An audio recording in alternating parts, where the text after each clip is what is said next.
it's Shanna. I don't know what video we're doing today. Let's just start there.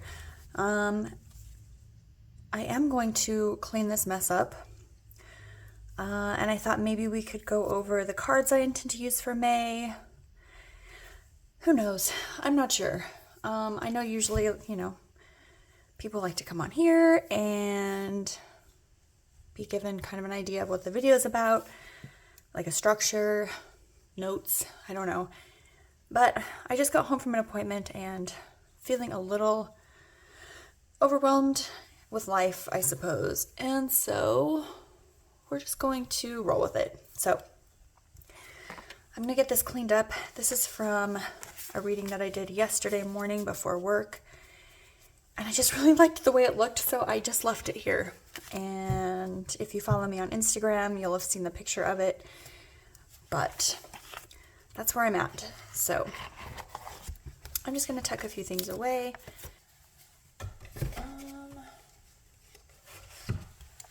All right, I'm just going to get a few things tucked away.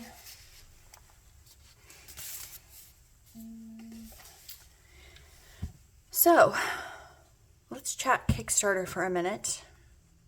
I hit 144 backers, just over 10,000, which I'm blown away by. I sat here and tried to decide to get a better idea of what I want this video to be about, so I'm not just rambling for 20 minutes, but I'll probably still ramble. But I think what I want to do is maybe kind of like a look ahead at May. So let's just start. I won't even explain that because we all know what that means. First of all, I wanted to look and see what my card of the month was, which is Queen of Coins. And when I pulled that card in January, I thought I knew what it meant. And I think I'm accurate, the Queen of Coins. So a little backstory. Last summer we had 2 weddings. My two daughters were married.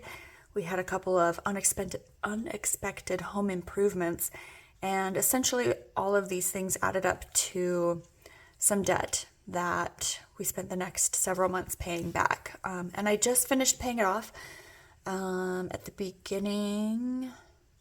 Was it the beginning of May or the beginning of April? I think it was beginning of April. So, Queen of Coins for me meant that May was sort of like the end of the payback of debt cycle, right? Like this was going to be my month of abundance. That's how I felt. And I think it is. There's been a couple other, I feel like there's always unexpected debts, right? Unexpected things that come up. And so, we've had to deal with that, and we're lucky in that we're able to take care of those things, but we're also going on a little vacation, my husband and I. And so, yeah, looking at it, I feel like, yeah, like that's kind of an abundance thing. So the Queen of Coins, I think it's fascinating. I know some people don't do the year ahead because they feel like, it sort of influences their year.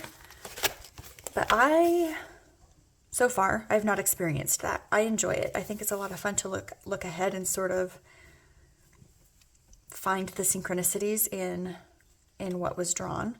So, yeah, financial stability. I wrote all this in January, and I feel like that's a good term for this month. Anyway, let's talk about a couple of things that I brought in over the last few weeks. I brought in the Poesis Oracle book. I was super thrilled when I saw the announcement that they were creating this to go with the deck, and because I love that, I love the Poesis deck, but I did not love having to go to the website to look at I guess it was part of their website, to look at the poems. I try really hard to stay off my phone when I'm doing tarot and oracle. It's too distracting for me. So this is perfect. I'm excited to dig in, to use it, and to really, I don't know, dive into the meanings of these poems and and the cards themselves. So that is something I brought in. The other thing, I feel like I brought in a lot of things over the last few weeks, but the other thing I brought in was this little journal, Katie Daisy. It's a blank journal, but I like the pages, and I think I'll wind up tearing them out to use in my journal. So I think I'll make cute little envelopes or additions to, sorry, I keep hearing your neighbors doing something, additions to my journal spreads. So the deck, my main deck that I intend to use this year, or this May, is No Surprise, Tarot of Mystical Moments. I will say, though, that I've not really ever been tempted by the Oracle deck, but after seeing both Candy Soul and Soil and Danny Mystic using that as a pairing for the Little Bird Tarot, I think I might get it. It's mass market. I mean, why not, you know? So, yeah, so this has been my May deck for the last few years. It screams May to me. It's perfect. It speaks May to me. So that's that. The other thing is, if you follow me on Instagram, you saw that I was doing a little tarot challenge, a tarot spread challenge with Linda at 42 Tarot. I'll link her Instagram, her socials below. But basically there's a spread in the back of the guidebook called The Landscape of Life. I think that's what it's called. And she came up with the idea to pull a card a day for 8 days, and that was a lot of fun. It was a great way to learn this deck, to sort of get its vibe and to bond with it a little bit.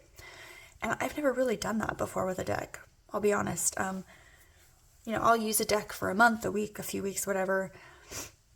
But to really dig into it felt nice, and I liked that. And I'm kind of obsessed with this deck now. Even more so than I was when I first brought it home. So that was fun. This will probably, I was going to say this probably won't get used. It feels a little springy. However, this for me is not really a seasonal deck. This is a shadow work deck for me, which I've mentioned it, you know, on Instagram before, I believe. I've never really had a shadow work deck. I've bought a few decks thinking that they would work as a shadow work deck. You know, they were like the dark and the moody and the gloomy and the spooky. And they don't. I never really got that vibe from them. So I thought, well, maybe shadow work really isn't something I need right now. Maybe that's why I'm not vibing with these decks. But I think it was the second time I pulled this deck out, I knew this was my shadow work deck. It doesn't fit the classic, you know, what you might assume a shadow work deck might be. But anyone who's done shadow work, let me rephrase this. A lot of people who've done shadow work have also said that you don't have to have a specific kind of deck for it to be a shadow work deck. It's whichever one works for you, and that's this one for me. So look at this guy. He's so pretty. So yeah, that's this, and I'm thrilled. I'm excited. I'm glad that this is my shadow work deck, because I'm not really a dark and gloomy tarot kind of person. So this was perfect, and I'm thrilled with it. And I'm happy that it chose that kind of work for itself. Okay, what else? Okay, so I've been using, okay, that's a lie. I've been wanting, keyword is wanting, to use the Beltane Oracle. I believe this is one, you know, done by the original artist when they first started these decks. Gosh, I keep hearing the neighbors banging away on something. Anyway, and the reason why I hesitated so long in getting these decks is that the art style is not, it doesn't really resonate with me. In the first, I think it's the Samhain, the Yule, and this one, I believe. are the ones who has Juliet Diaz art. Is that right? No, illustrated by Giada Rose. That's the artist. So the style just isn't quite, it's a little dark. I don't know. So anyway, I hesitated to buy these, but a couple of years ago, I really wanted to get a Christmas themed something, Yule, if you will, themed deck. So I did go ahead and get the Yule Seasons of the Witch, and I really liked it. So then I thought, if I'm going to have the Yule, I definitely need the Samhain. And then this one, I believe, was secondhand. Yeah, I got this one secondhand.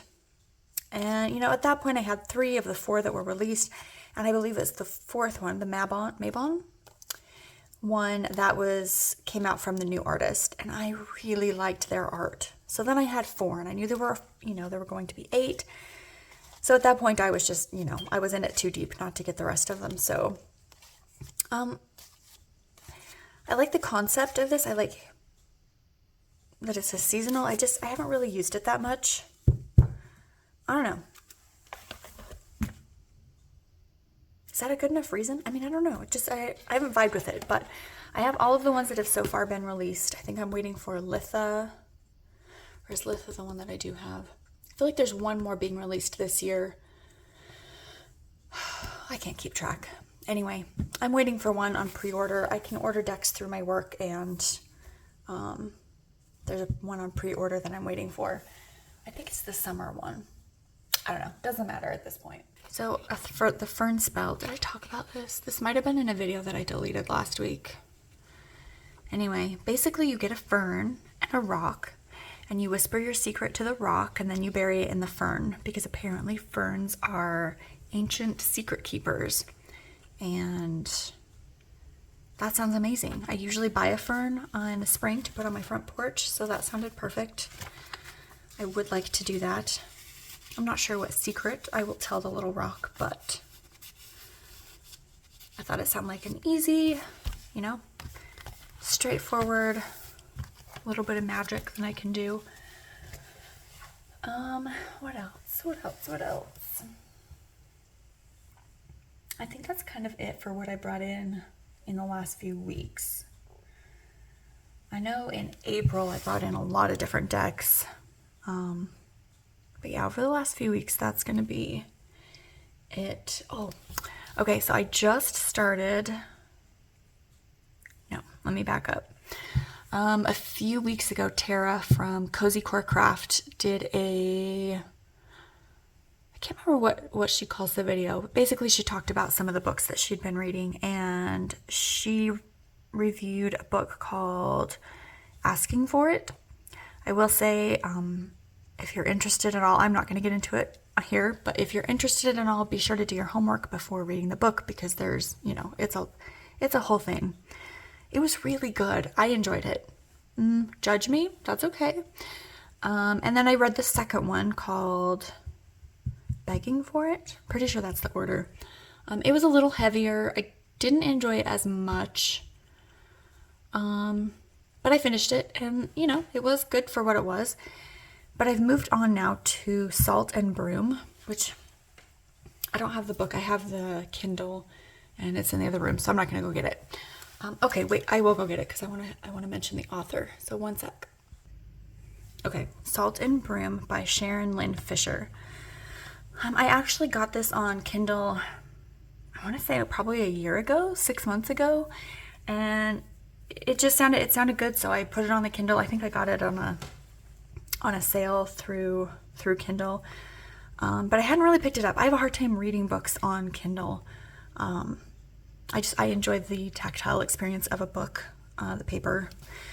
But I popped into Audible. I recently finished a different book in Audible. So I popped in looking for another one to start listening to. I love to do it, listen to them on my way to work, to and from work. And on my cleaning days, I like to put in my earbuds and listen to a story while I'm cleaning. It just makes it go by faster. So this one was on sale on Audible for $1.99, which was a steal. I don't know if it was my account that was on sale or just in general it was on sale. if you have Audible and you're interested, I definitely recommend checking it out to see if it's still there, if it's still on sale. So yeah, I downloaded it a couple days ago and I started it yesterday and I am adoring it. It's really good. It's basically a retelling of Jane Eyre, but with like a witchy twist, and I'm thrilled. And now, I'm not sure how far into it. I'm maybe like an hour and a half or so into it. But now I know that when I'm done with this, I think I want to reread Jane Eyre. I'll probably do the Audible of Jane Eyre as well. But it's really good. It's just, I like low stakes. I've discovered I really like low stakes. You get the story, you get all of the stuff, but it's not stressful, because really the last thing I need is stress in my downtime. I just don't. So I enjoy it. And so far in the book, it's been low stakes. Quite enjoyable. I like the narrator. She does really good, what's the word I'm looking for? Accents. She does really good accents. So yeah, definitely highly recommend this one. Let me see if I can go home here. I'm so bad with Kindle. I don't use it like regularly, and so I'm just like always like, Okay, yeah, so Asking for It was the one that I was talking about before. I don't want to click in, but Asking for It is there by Sarah Pace, I believe was her name. And then Begging for It was the second one. There is a third. I don't remember what it's called, but I don't think I'll be reading it. I'm good with it. I don't need to read more. So yeah, that's where I'm at with my reading this month. And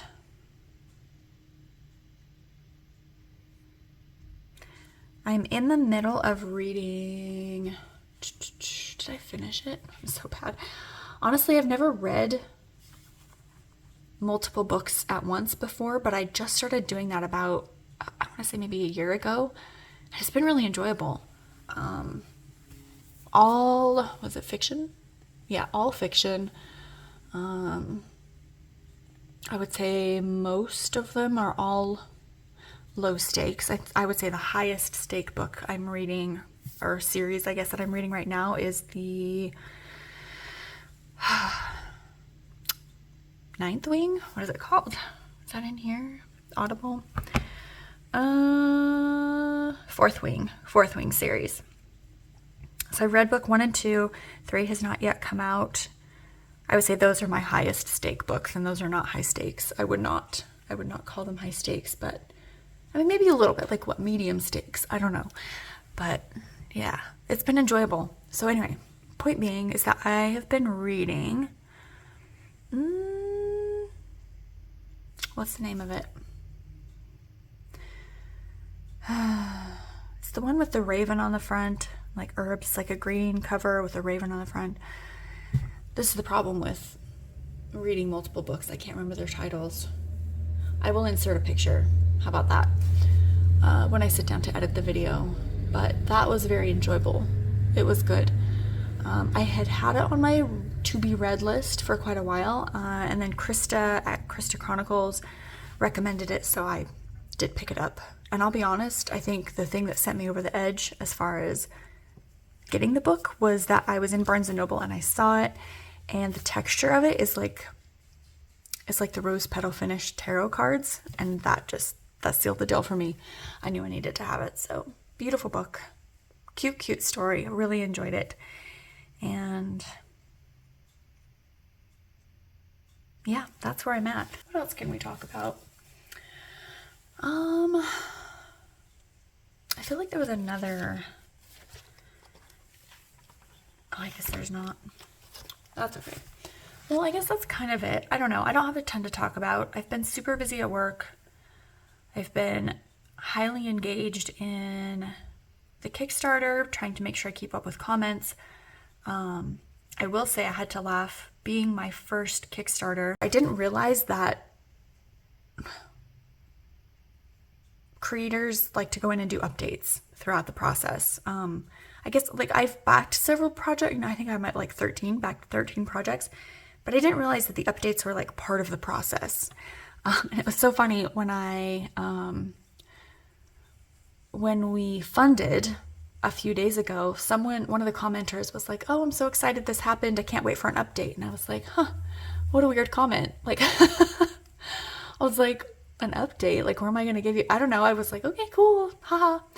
And then I think it was the same person.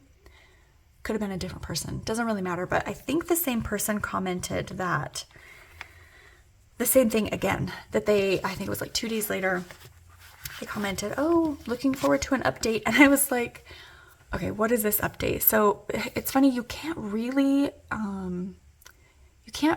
modify, you can't really like play with oh my gosh, you guys, my words. You can't really play with the project on your phone. Even if you go to the website versus the Kickstarter app, it doesn't give you all the same options as it does from your laptop. So I sat down on my laptop and was like, oh, look, there's a whole section of place where I can do updates. So that's where I posted. I shared the first 3 videos that have been shared, the first 3 review videos. So those are there. But I was really, in my head, I was like, man, I'm glad someone mentioned it twice, that I needed to do an update, because I would not have done it otherwise. I didn't realize. So that was funny. I know there's 2 more reviews that are set to come out. But yeah, I'm excited to see anything that anybody puts out about it. So extra grateful for those people, and I'm thrilled with the videos that have come out so far. You guys have been so kind, and I've done my best to go through each of the comments on those videos. And, even if it's just an emoji, it feels a little weird, like commenting on people's comments on someone else's video. It feels a little extra, I guess. So I do try to like put a little emoji, like, hey, I saw your comment, that was really sweet, kind of thing. But I don't want to say too much. It feels too much. So I just want to say everybody's been very kind. I haven't heard anything negative. I know there's a few people who've mentioned, hey, beautiful deck, it's not really something for me. But even those people have been really encouraging and kind. And I think that was one of my biggest fears with, creating something, anything, was that people were going to be mean or, I don't know, have negative things to say. And no one has been that way at all. Everyone's been extremely supportive and kind and excited with me. And like I said, even the ones who don't want the deck or can't get the deck for any reason, even they've been very, very kind about it. So I just want to express my gratitude for everyone's support on that. But yeah, man, I feel like, when I started this channel, I thought, oh, I have like endless ideas of things I want to post every single week. And I do write things down, and I have these ideas, and I just think, I sit down to do them, and I'm like, it's not really what I want to do. So I'm just kind of rolling with it. So hopefully this isn't too boring. Yeah, I guess that's kind of it. Keep an eye out on Instagram. I've been trying to post at least a few times a week, updates or spreads or, just little things there, just to kind of keep the flow going for all of this. And yeah, I guess that's it. So, okay, well, without further ado, I suppose, I guess I will see you guys next week. Bye.